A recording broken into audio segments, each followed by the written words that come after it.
জামায়াতের প্রচারণায় কোনো নারীদের অংশগ্রহণ নেই, তাহলে তারা আসলে পুরো একটা বিশাল অংশকে বাদ দিয়ে প্রচারণা করছে কিনা সেই প্রশ্নটাও বারবার উঠছে।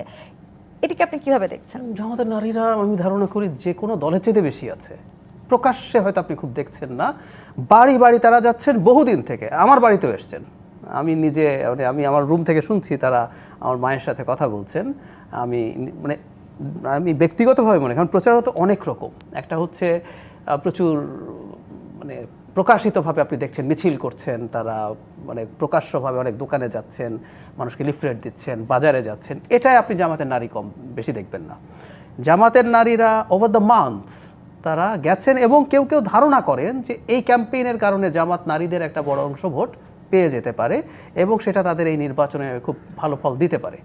আবার সেটা নিয়ে তো সমালোচনাও আছে, যারা বাড়ি বাড়ি যাচ্ছেন তারা বিকাশ নাম্বার চাইছেন, ভোটারদের এনআইডি কার্ড চাইছেন। সেই অভিযোগ আছে এবং ক্রেডিবল অভিযোগ আছে আমি মনে করি। এবং ওই যে ভাই যেটা বললেন পুলিশে খবর দেওয়া, যদি সত্যিকার অর্থে এ দুটো জিনিস যদি চাওয়া হয় পুলিশে খবর দেওয়া উচিত। ওই যে কথা আছে যে ব্যক্তিগতভাবে প্রটেস্ট করা বা কারো গায়ে হাত তোলা, এটা না, কিন্তু আপনি পুলিশ ডাকতে পারেন, কারণ আপনি এনআইডি কারো কাছ থেকে চাইতে পারেন না, আপনি বিকাশ নাম্বারও চাইতে পারেন, এটা পুলিশে ডাকা খুবই। জামাত কিন্তু এটা উত্তর দিয়েছে, তারা বলেছে যে সেই সময় কি বিএনপির কোনো নেতা তাদের সাথে ছিল কিনা, তাহলে কোথা থেকে তারা এই খবর পেয়েছে। সেটা সবগুলো পক্ষ দিক থেকে বলবে। আমি যে কথাটা বলতে চাইছি, কারো যদি অভিযোগ থাকে উনি পুলিশ ডাকতে পারেন, উনি রাষ্ট্রের আইন মেনেই কাজটা করছেন এবং এতে কোনো সমস্যা, এই আহ্বানে আমি কোনো সমস্যা দেখি না। কিন্তু অন্য একটা বক্তব্য যেটা ভাই বলছেন এটা বিভৎস, এরকম কোনো বক্তব্য রেটরিকলেও দেওয়া উচিত না, এটা রেটরিকের বক্তব্য হওয়া উচিত না। নারীদের প্রতি প্রত্যেকের সেই রেসপেক্ট রাখা উচিত, এটা আমি মনে করি।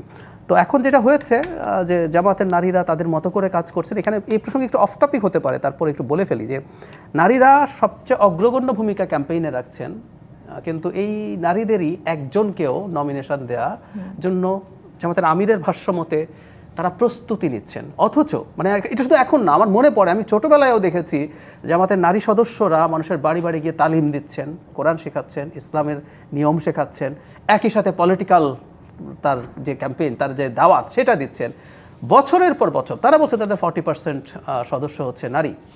তো সেই নারীরা এবারও এত ডিসাইসিভ রোল প্লে করছেন বলে তারা বলছেন, কিন্তু তারা এখনও প্রস্তুত নন যে একজন নারী। আল জাজিরা জিজ্ঞেস করছিল যে জাস্ট একজনও কি পারলেন না, ওনারা প্রস্তুতি নিচ্ছেন এরকম বললেন আর কি। তো এই কারণে আমার মনে হয় যে বিদেশ থেকে দেশে রেমিটেন্সের টাকা আসে নিরাপদে।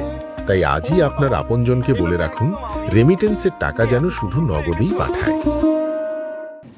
আমি কিন্তু এনকারেজ করি তাদের, নারীরা যা করছেন আমি এটাকে এনকারেজ করি। জাস্ট এমন কিছু হওয়া উচিত না যেটা নিয়ে যে আমরা বললাম যদি এনআইডি এবং বিকাশ নাম্বার নেয় বা কোনো ক্ষেত্রে ধর্মকে মিসইন্টারপ্রিট করে ডিসইনফরমেশনের মতো ব্যবহার করা। সেক্ষেত্রে ডিজিটালি যে ভোটে লড়াই চলছে সেখানে কি আপনি তাহলে বলতে চাচ্ছেন যে বিএনপি অনেকটা এগিয়ে আছে কিনা জামাতের চাইতে? না, আমি বরং ফাইটটা ডিজিটালি বেশ ভালো দেখছি এবং প্রচুর মিমস হচ্ছে। আমার যেটা খুব ভালো লেগেছে, একটা নির্বাচনের মধ্যে কি হওয়া দরকার যে আপনি কোনো না কোনো ফর্মে ইউ ট্রাই টু এনগেজ ইয়াংদেরকে বা সবাইকে। আমি এই যে রিসেন্টলি দেখলাম, এই যে আজকের কথাই যদি বলি, আই লাইকড ইট, যখন তারেক রহমান কিছু করছেন, প্রচুর স্যাটায়ার হচ্ছে, মিমস হচ্ছে, এবং তারেক রহমান নিজে লন্ডনে থাকতে 5 আগস্টের পরবর্তী সময় তাকে নিয়ে করা নেগেটিভ কনোটেশনে কার্টুনও শেয়ার করেছেন। আবার জামাতের আমিরকে নিয়ে হচ্ছে, বিশেষ করে যখন তারা বাস করলেন তখন বলা হচ্ছে পুরনো বাস, কিন্তু মানুষজন এগুলো নিয়ে ফান করছে। সো আমি খুব অনলাইনে খুব ভাইব্রেন্ট ক্যাম্পেইন দেখছি, পরস্পরের প্রতিযোগিতা দেখছি, প্রতিদ্বন্দ্বিতা দেখছি। হ্যাঁ, কখনো হেট স্পিচের মতো কিছু আছে, বাজে ট্যাগিং আছে,